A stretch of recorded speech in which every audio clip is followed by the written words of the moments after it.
Kelakuan jin Ifrit ini sungguh biadab dan keterlaluan. Ia berani-beraninya mau membakar Rasulullah saat perjalanan Isra Miraj. Dikisahkan, jin Ifrit adalah makhluk halus yang berasal dari golongan bangsa jin. Ia adalah jin jahat dan disebut juga setan karena gemar menggoda manusia. Dahulu, di saat Nabi Muhammad tengah melakukan perjalanan Isra Miraj bersama malaikat Jibril, datanglah jin Ifrit dengan membawa obor api. Jin Ifrit lalu membuntuti Nabi dan hendak mengganggu serta menyelakai Nabi Muhammad Shallallahu Alaihi Wasallam. Setiap Nabi menoleh, beliau selalu melihat jin Ifrit. Malaikat Jibril lalu berkata kepada Nabi, "Maukah kau kuajari doa yang apabila kau baca, maka obornya jin Ifrit akan padam dan masuk ke mulutnya?" Nabi berkata, "Ya, baiklah." Jibril berkata, "Katakanlah, أعوذ بوجه الله الكريم وبكلمات الله التامات التي لا يجاوزهن بر ولا فاجر من شر ما ينزل من السماء ومن شر ما يعرج فيها ومن شر ما ذرى في الأرض ومن شر ما يخرج منها ومن فتن الليل والنهار ومن طوارق الليل والنهار إلى طارقا يطرق بخير يا رحمن." yang artinya, diriku berlindung dengan wajah Allah yang maha mulia, dan dengan kalimat-kalimat Allah yang sempurna, yang tidak ada orang yang baik dan tidak pula orang yang durhaka dapat melampauinya dari kejahatan apa saja yang turun dari langit, dan dari kejahatan apa saja yang naik ke langit, dari kejahatan apa saja yang masuk ke dalam bumi, dan dari kejahatan apa saja yang keluar dari bumi, dari fitnah-fitnah di waktu malam hari dan di waktu siang hari, dari bencana-bencana dari malam hari dan siang hari, kecuali bencana yang datang dengan kebaikan. Wahai Zat yang Maha Penyayang. Tak panjang lebar, Nabi Muhammad lantas membaca doa yang diajarkan malaikat Jibril itu. Setelah Nabi membacanya, terjadilah kejadian yang luar biasa. Seketika, jin Ifrit yang membuntuti Nabi itu jatuh tersungkur. Lalu, obor api yang dibawanya mati dan masuk ke mulut jin Ifrit. Doa itu sungguh luar biasanya efeknya.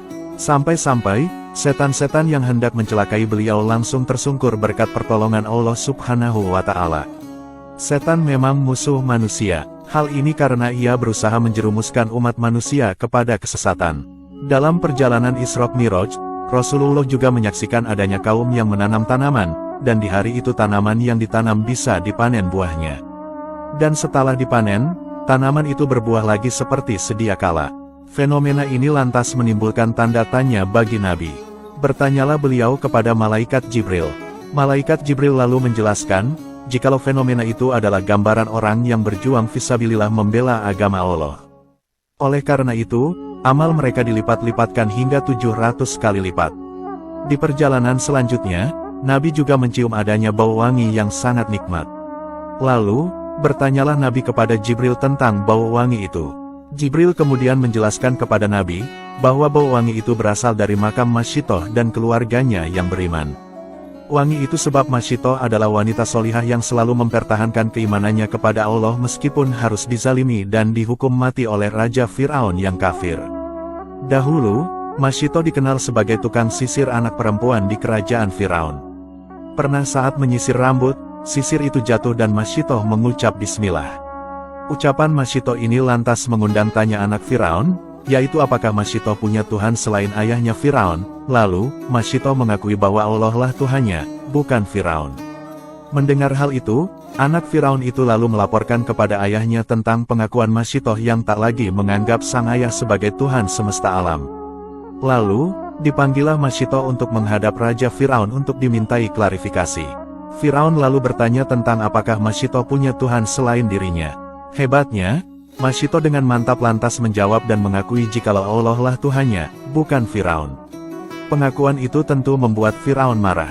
Fir'aun lalu memberikan pilihan kepada Masyitoh, yaitu, tinggalkan agamanya lalu mengakui Fir'aun sebagai Tuhan, atau dihukum mati. Masyitoh lalu memilih dihukum mati daripada melepas keimanan demi kenikmatan dunia yang fana.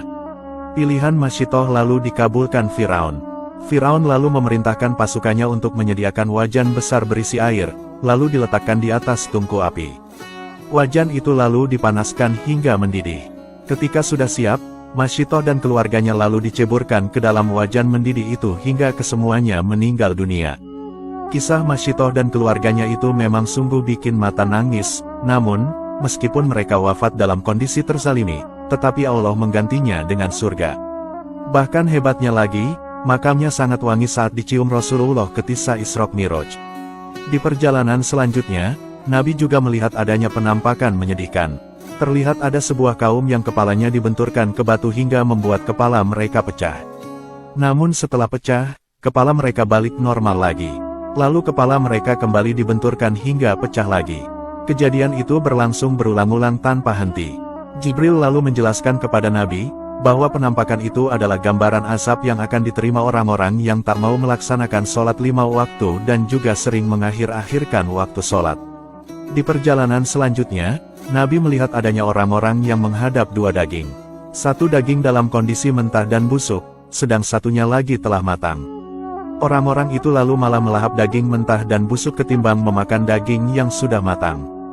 Jibril lalu menjelaskan kepada Nabi, jikalau penampakan itu adalah gambaran umatnya yang sudah punya istri, tapi malah mendatangi pelacuran.